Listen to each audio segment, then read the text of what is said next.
In Iraq, a sandstorm interrupted flights. Thousands of people were sent to hospitals.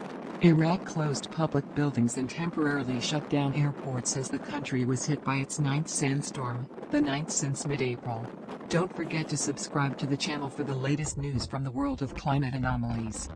More than 1,000 people have been hospitalized across the country with respiratory illnesses, Health Ministry spokesman Seif al-Badr told AFP.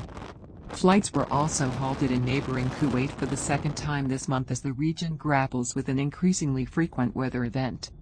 The Iraqi capital of Baghdad was shrouded in a gigantic cloud of dust, leaving normally car-crowded streets largely empty and bathed in an eerie orange light, according to AFP correspondents.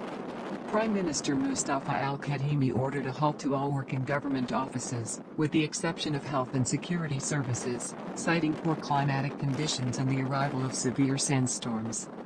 Air traffic was suspended at the international airports of Baghdad, Erbil and Najaf, after which flights resumed in Baghdad and Erbil. Bedouin shepherds shelter from a sandstorm in tents next to their herd in the Iraqi district of al-Khania outside of Najaf, May 23, 2022. Qasim al-Kabi, AFP. Iraq is among the 5 most vulnerable countries in the world to climate change and desertification. The Environment Ministry has warned that over the next 2 decades, Iraq could experience an average of 272 days of sandstorms a year, with more than 300 days by 2050. As a result of the 2 previous sandstorms in Iraq, about 10,000 people were hospitalized with respiratory diseases and 1 person died. The Middle East has always suffered from sandstorms, but in recent years they have become more frequent and intense.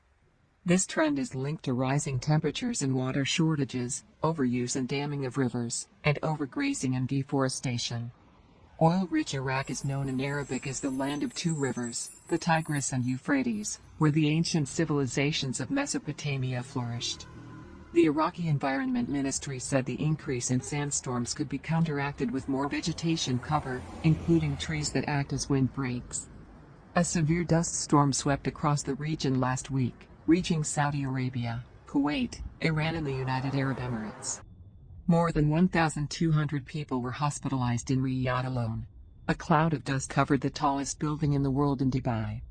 Experts predict this phenomenon will worsen as climate change distorts regional weather patterns, further dries and degrades soils, and accelerates desertification across much of the Middle East.